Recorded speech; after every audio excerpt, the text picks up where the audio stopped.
Hi, it's me again with Corel Draw Tips and Tricks. And the other day I made a video about Mr. Roy Brewer's tag cut macro that not only saves you time drawing it, but saves your laser time. I just went out to the shop.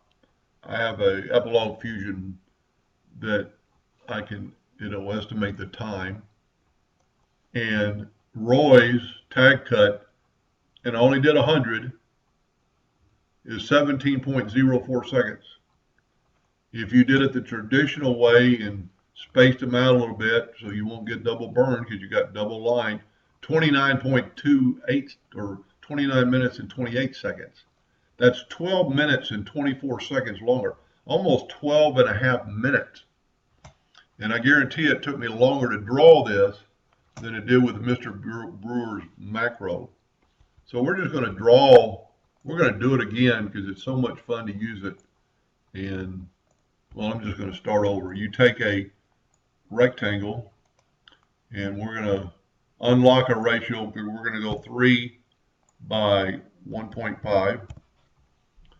And that's the same tag I used before. And just put it up. So to make duplicates, then you'd have to have offsets on the traditional way.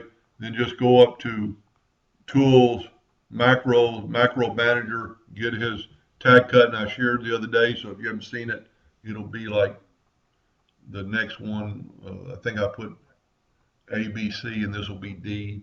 So I'm just going to put tag cut, and I'm going to say I want 10 on a row and 10 or 10 on a column and 10 on a row, and I want a 0.125 radius, and it did it that fast in just seconds that one, it would have taken you a lot longer to run, and you're going to get, it's going to save you a little bit of wood. The wood, significant amount. I mean, mine probably came out to here because I had to put some spaces and probably down to here.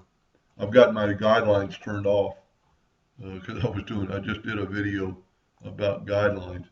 But I shared this file on my Facebook page, and if you can't find that link, back up and watch a couple of videos under the same name but different letter at the end, and you'll find that link. I hope that helped a little bit. Thank you for watching.